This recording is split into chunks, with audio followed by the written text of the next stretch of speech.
Good morning, and thanks very much for inviting me here today. My name is David Lloyd. I'm the General Manager for Alibaba Group in the UK, the Netherlands and the Nordics. And I just wanted to spend today's session talking about three things. One is a very brief introduction to Alibaba, for those of you who don't know us very well. The second is what we're seeing in China, the big digital trends and how you can grasp them. And then the third is, what can you do? What can you do about those trends and how can you adapt to connect better to Chinese consumers? So Alibaba Group, for those of you who don't know us really well, we're 21 years old, founded in 1999 in Hangzhou in China. And we were founded initially as a B2B e-commerce business. So we were connecting businesses in China who wanted to sell to businesses all around the world using the internet.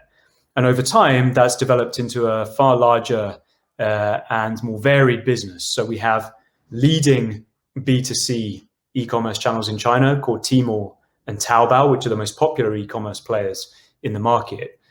We have a cloud business. We have entertainment businesses ranging from motion pictures right through to user-generated and social content. We have a logistics business called Cainiao. We have a data and advertising business called Alimama, and we also have a very strong affiliation with Alipay, which is owned by Ant Group, the leading mobile payment provider in China. And what that ecosystem does is to try and make it as easy as possible for businesses anywhere to connect to their customers all around the world. So if I were to tell you three things about Alibaba today, and particularly for UK customers, it would be these three. Number one, our mission is to make it easy to do business anywhere. So all of those businesses I've talked about briefly, all that they're focused on really is helping businesses all around the world to connect to their customers, whether those customers are consumers or other businesses. We work with hundreds of thousands of different businesses. We have millions of sellers on our platforms, and everything we do is geared towards making their trade, wherever it is in the world, easier. We have over 1 billion active consumers on our platforms. So that's over 1 billion people buying things on our platforms all around the world. Around 800 million of those are in China, and the rest are dotted around Southeast Asia, Europe, the Americas, and anywhere really that you can think of. And then finally, for UK businesses who are thinking, well, what does that opportunity look like for me? One thing I'd love to share with you is that during our 11/11 festival last year, so Singles Day, which takes place on November the 11th, and this is 11/11/2020, British brands, so just brands from the UK, made nearly $500 million during that shopping festival, right? So it's a really significant opportunity for businesses from the UK, and that's what I spend a lot of my time, and the teams we have in Europe spend a lot of their time focused on, is helping brands from the UK and from across Europe to connect to Chinese consumers. So that is Alibaba. So I want to talk now about China and the rapid evolution of digital in the market. And that evolution really mirrors the market. When Alibaba was founded back in 1999, China probably had roughly the same number of internet users as the UK, probably somewhere between 15 and 20 million. Today, the UK has a little over 60 million internet users. China has over 900 million internet users. So of course, that growth of digital in the market, that growth in people's prosperity, but also in the way they use digital, has been incredibly fast over that period and has really changed the country. And the two things really reflect each other. And I'll show you a quick video for perhaps 20 seconds just to show you what change in China looks like.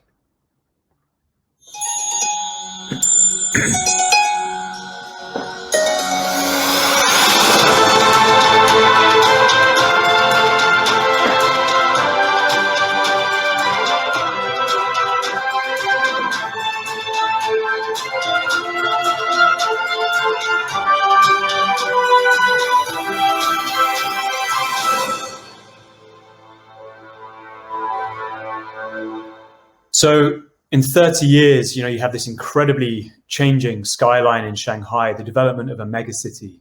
There are well over 100 cities in China which have over 1 million inhabitants. And so this development is mirrored all across the country, from megacities actually right down to rural locations where people are coming online for the very first time. And it's turning into some really new and interesting experiences for Chinese citizens. So what do our customers look like, and particularly our Chinese customers? Well, they are incredibly engaged and they spend nearly all of their time on smartphones. So what does that mean? Well, first of all, over 90% of our total transactions are on mobile. If I think about the development of digital in the UK, we've moved from desktop to laptop to tablets and smartphones to mobile first. And we have a blend of all of those devices, but now we would say we're probably a mobile first digital economy. China, I would say, is, and when you're thinking about developing in China, you have to think mobile only. Of course, people are using laptops, of course they use other devices, but it really is a mobile only environment. And when you think about developing, you have to think that way. Why is that? It's because all of those people coming online for the very first time, many of them, they don't make that transition that someone like I made. I made this transition from desktop to laptop through to different smartphones. They just jump straight to smartphones. So when we're thinking about connecting to consumers, we're always thinking, how do you connect on mobile? Right? We don't even ask ourselves anything other than, how do you connect on mobile? But second, they are highly engaged. And when I say highly engaged, what I mean is they come to us, our average customer in China comes to us over 9 times a day. And I want you to think about that for a second, because we're often thought of as an e-commerce business, right? And we are the most popular e-commerce business in China. So, if you're thinking, well, how do you shop online? Think about your favorite e-commerce business, the place you shop the most, and ask yourself, do I go there 9 times every day? Do I go there 63 times a week? And also ask yourself how long you spend there, because our average consumer spends about 30 minutes a day, every day, on our popular Taobao app. And that is incredibly powerful, right? That is, of course, what leads to big GMV numbers, like the fact that we make 4 businesses around the world over $1 trillion a year. But it also means that our consumers are not just shopping, right? If they were coming to us 9 times a day and buying 9 things a day, we would be selling even more than that $1 trillion a year number. Actually, what they're doing is they're engaging. They're looking for content. They're looking for research and reviews on products. They're watching live streams. They're engaging in ways that are way beyond the way many of us in the UK would engage. And so we have this hyper-engaged consumer who spends an enormous amount of time on mobile, and we have to think about how we connect to that consumer. So what are some of the technologies those consumers are embracing? Well, the first I mentioned, right, is live streaming. Live streaming started to become popular in China just a couple of years ago. Now it is absolutely mainstream. 10% of total e-commerce in China is generated today by live streaming. Now, 10% doesn't sound so huge, but bear in mind that China is not far away from being half of the world's e-commerce. Right, it is easily the world's biggest e-commerce market, bigger than the next 2 markets combined, and growing much faster. So when you have 10% of China's e-commerce being generated by live streaming, you basically have a whole new mega market that exists on its own and that is just live streaming. And that is incredibly important now. It's very engaging. It is a medium that is used multiple times a day by hundreds of millions of people. 300 million Taobao users watched live streams during our 11/11 festival. And it allows such a rich shopping experience. What it means is that you can watch a live stream with a very, very famous and popular live streamer, or with somebody far less famous. You can ask questions. You can learn more about the product. You do it all on your mobile. The live streamer, by the way, is probably recording it on their own smartphone as well. And then at the moment, when you like a product that they're showing you, can you just touch your screen, buy it almost instantaneously. And so you get entertainment and shopping combined. And this is now truly mainstream. Nearly all of the brands we work with will do some form of live streaming. 90% of the top brands did live streaming during 11/11. And it's actually an essential part of the mix now for Chinese shoppers, but also for brands. The second big trend we're seeing that's incredibly important for Chinese consumers, but also for brands, is augmented reality, AR. The reason we think it's so important is because it brings offline experiences, powerful experiences that can really bring you closer to a brand into an online environment. And I give you the example on the right-hand side here that you can see, which is what IKEA have done. They have mapped their entire store, one of their entire flagship stores in China, and then brought it into their digital store, which sits inside our Tmall app. Tmall is like a giant online shopping mall where brands can open their own stores. What this allows IKEA to do is to show off a store and show off that great maze-like design, which we all love, or I think most of us love when we go to an IKEA store, to consumers who don't have the chance to go and visit a store. They can walk around just as they would the normal store. They can see the store the way IKEA intends it, but they can also then click and buy products. And I think that tells you a couple of things. The first is that there's a real power in moving the best of offline into an online environment. But the second is that in China, you have to do things a little differently. And so IKEA, who typically, sitting here in the UK, typically you would normally shop either in their physical store or on their website. It would be difficult to find their products elsewhere. In China, what they've done is to move their products into our marketplace, because our marketplace is the most popular place for Chinese consumers to shop. And therefore, we're able to work together to create new experiences. And perhaps while I've been speaking, you've looked at some of the numbers on the left-hand side. What you can see is this is not just nice to have. It's not just kind of entertaining. Actually, these AR experiences have a real commercial impact. There's over 100% increase in dwell time. 72% of consumers will tell you that they are more likely to purchase than if they hadn't seen AR. And Shopify tells us there's a 94% increase in conversion rate. So this is not just exciting and cool stuff. This is actually something that helps you make more money, connect better to consumers, and make them want to shop with you. And then the final piece is gamification. Going back to what I mentioned, people visiting us 9 times a day, spending half an hour a day with us. They want more than just a shopping experience. They want more than just products.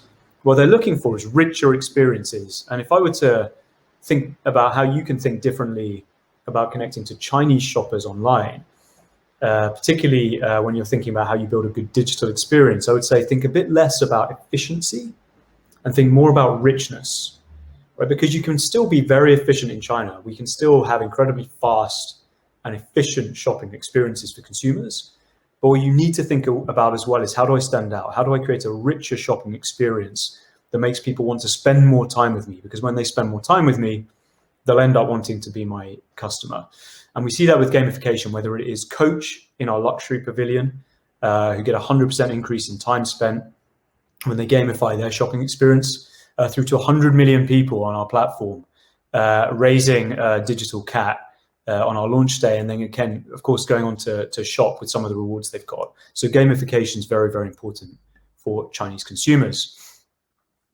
So what do we need to do when we think about this highly engaged consumer? What do we need to think about? Well, we need to do 3 things. The first is we need to listen and react to customers. They're going to tell you a lot about what they want. They're going to tell you what they're interested in and what they like and don't like. And you can react to that, and you can develop really, really quickly. China is a market that operates at extreme speed, which means your ability to react to the feedback you get is very, very good. The second thing, create richer online experiences. I spoke about this efficiency and richness. Now, they don't have to be opposed, right? What I would say is Chinese consumers really value a rich shopping experience. So think about how you can give them that, give them more information, more excitement. And third, I've talked already about bringing the best of offline to online.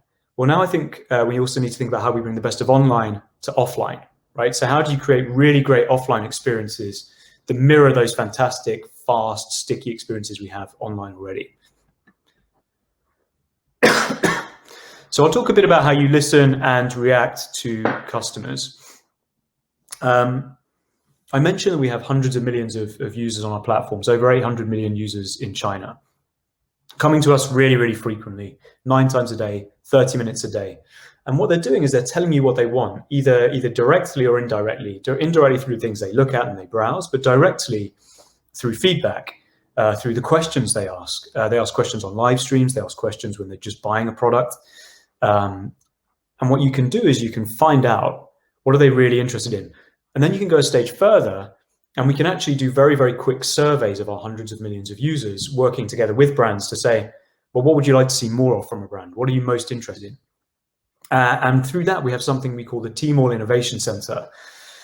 And we've worked with the likes of L'Oreal and Unilever to provide skincare, beauty products for the Chinese market, for Chinese consumers, using our insights and our customer insights and their great product knowledge to create very specific products, whether that's face creams or different kinds and flavors of mouthwash. But my favorite, actually, of all of these is this one. And it's my favorite because it's a product that I really love myself. So before the pandemic kicked in, I was going to China really frequently. And when I went, I always made sure to pick up some spicy Snickers. So how did spicy Snickers come about? Well, we were working with Mars. They already had a presence on Tmall, but they were hearing from consumers, actually, we want something that's got a bit of a spicier flavor. Chinese consumers typically like something with a bit more spice. We did some research via the Innovation Center with Mars, and we found that people really like a chili flavor, but they also really like the kind of numbing Szechuan pepper taste. And so very quickly, they could run that research incredibly quickly, get some insights. We're talking a matter of days and weeks, turn that into an idea for a product. And in months, Mars had produced spicy Snickers and started selling it. They completely obliterated their 6-month and then 1-year sales plans. The product became incredibly popular, and it's genuinely delicious. If you like slightly spicy food, then spicy Snickers is fantastic. But it's just a great example of using data, listening to customers, and very quickly answering what they want and giving them something that they couldn't have even imagined for themselves. So it's a great, great product. And we're doing this all the time with many, many brands, taking that data and producing products for the Chinese market. Second, create richer online experiences. And I'll give you a quick example here of a live stream. I just want to show you a 20-second video of a live stream. And it's going to show you Li Jiaqi, lipstick brother, who is a guy who can sell out lipsticks in minutes.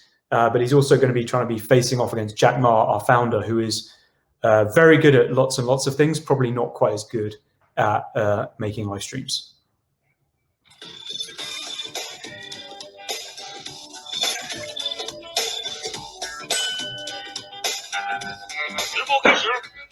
Hello， 大家好，我是李佳霞。那我们今天的口红直播要开始喽！我是口红一哥，我是口红大哥。今天给大家推荐一款国。那即将给大家来推荐到的一支口红呢，是来自于我手上的这一支。首先我在我的手臂上给大家试一下颜色，它的顺滑度非常非常，我自己看的越看越舒服。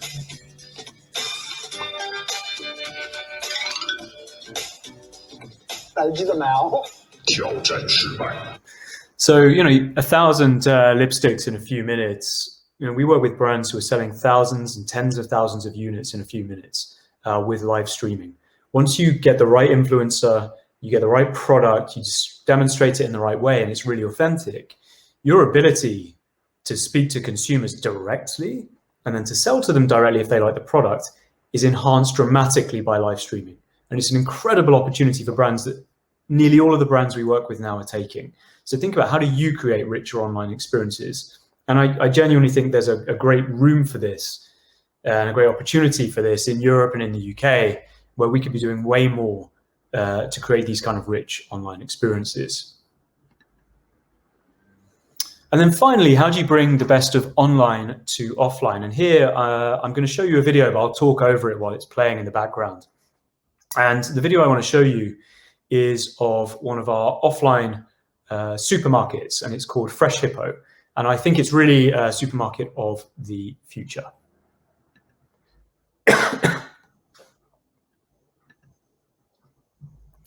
So here is what you would see when you walk into a Fresh Hippo. You see wet market, you see live seafood, enabling Chinese consumers to shop the way they want to shop normally when they buy seafood. Lots and lots of fresh produce from all over the world, incredibly high quality. But what you can see is that when people shop, what they're doing is they're scanning products with their smartphone. And we can do this here in the UK, right? You can walk into a supermarket nearby, and many supermarkets will give you a scanner. You pick up, you walk around, you scan and shop. The great thing with Fresh Hippo is because you're using your smartphone, you're logged in to the app, and it's storing your shop, so it knows your preferences. It's helping you to find the products you love, and then other products that are just like them, or experience new brands that you've never tried before.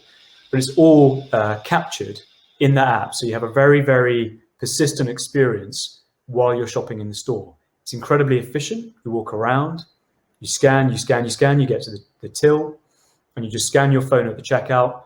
You pay using Alipay, which sits within the app, and you go. So really fast, really nice experience. For Chinese consumers as well, who are really, really interested in the provenance of their food, doing that scan is really helpful because it allows you to learn, where did this spinach come from? Where was it farmed? Who grew it? How long has it been on the shelf? How was it transported?